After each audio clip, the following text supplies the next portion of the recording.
Good morning. My name is Joe Thompson, and I'm the acting United States Attorney for the District of Minnesota.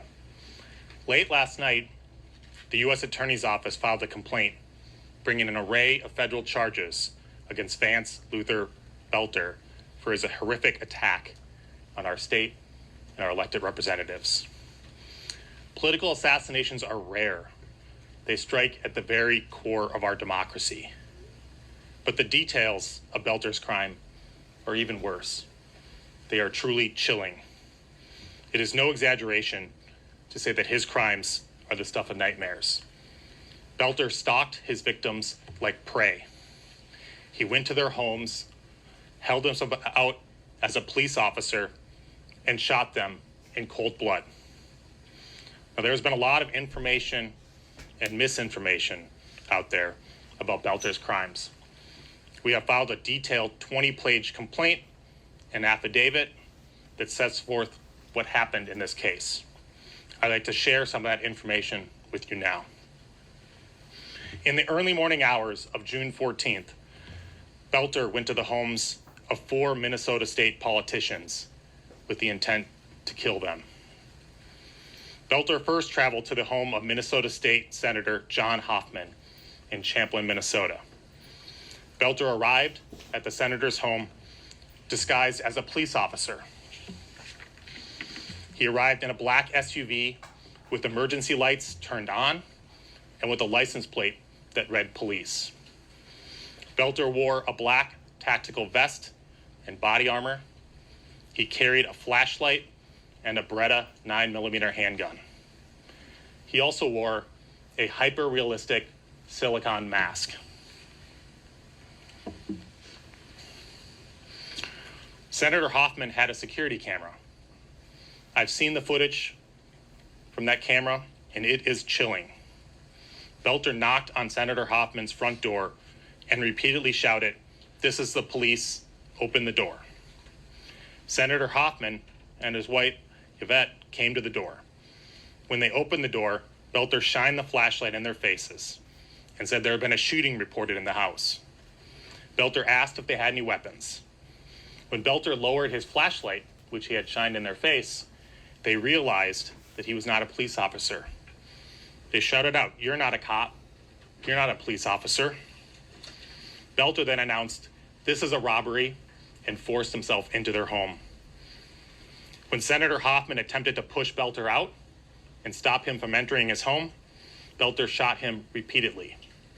Boelter then shot Miss Hoffman repeatedly. Boelter fled the scene, and the Hoffman's daughter called 911. Unfortunately, the Hoffmans survived, although they remain hospitalized. After shooting Senator Hoffman and his wife, Boelter traveled to the home of another Minnesota state representative in Maple Grove, Minnesota. Video surveillance showed that Boelter rang the doorbell at the state representative's house at approximately 2:24 a.m. on Friday night. Again, he was dressed as a law enforcement officer, wearing a tactical vest and body armor, carrying a handgun and a flashlight, and wearing that same hyper-realistic silicone mask.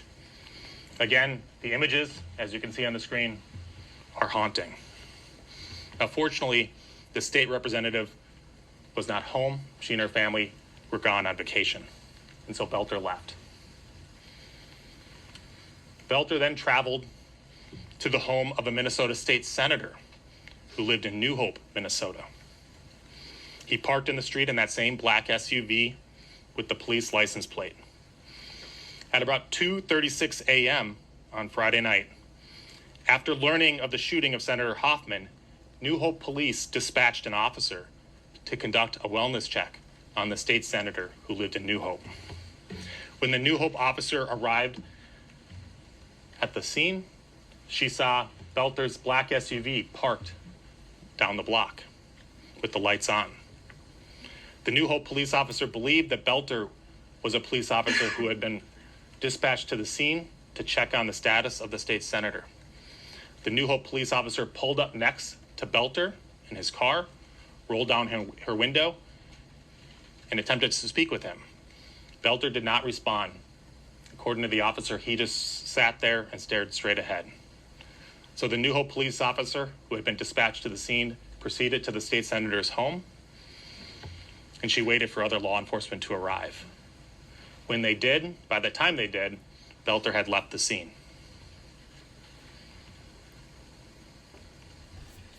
Boelter then traveled to Brooklyn Park, Minnesota, in the home of Minnesota State Representative Melissa Hortman.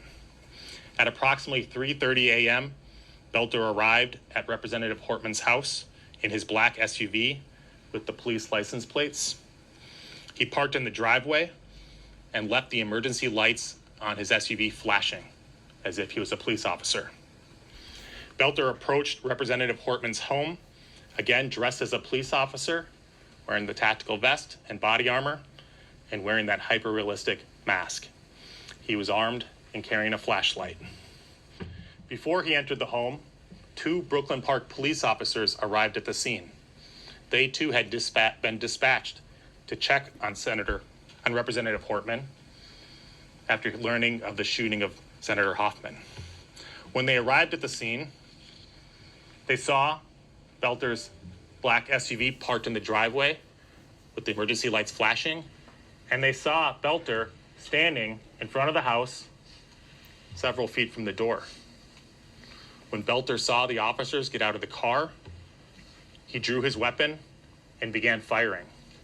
He rushed into the house through the front door, firing into it. He repeatedly fired into the house, and when he entered, he murdered Representative Hortman and her husband, Mark. The Brooklyn Park police officers fired at Boelter as he rushed into the home, but he escaped into the home and out the back. Officers recovered Boelter's 9mm Beretta, along with the body armor and the mask, behind the home along his path of flight when he fled on foot. They later searched Boelter's car, where they found 5 more firearms, including assault-style rifles and a large quantity of ammunition.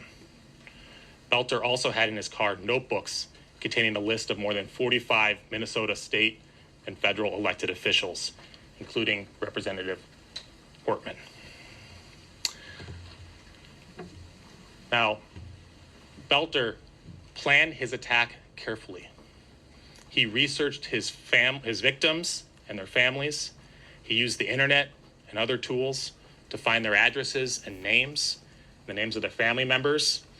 He conducted surveillance of their homes and took notes about the location of their homes. He also prepared in other ways.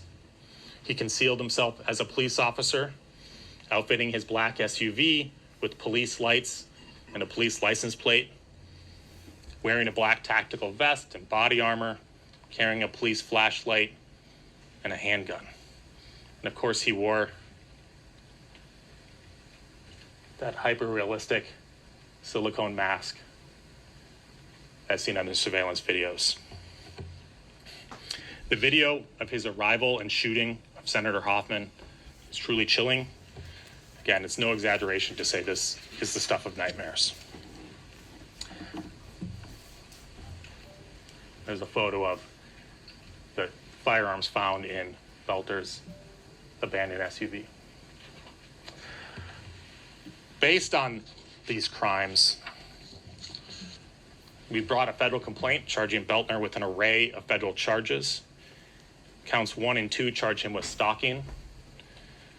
Count 1 charges him with stalking Representative Melissa Hortman using interstate facilities, and that's Title 18, United States Code 2261. The statutory penalties there are life in prison. Count 2 similarly charges him with stalking State Senator John Hoffman using interstate facilities. The maximum penalty of that count is 20 years in prison.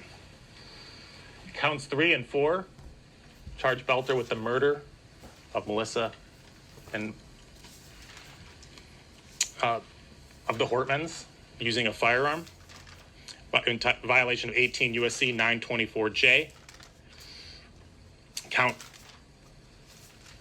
And these are punishable by a term of life imprisonment or even death.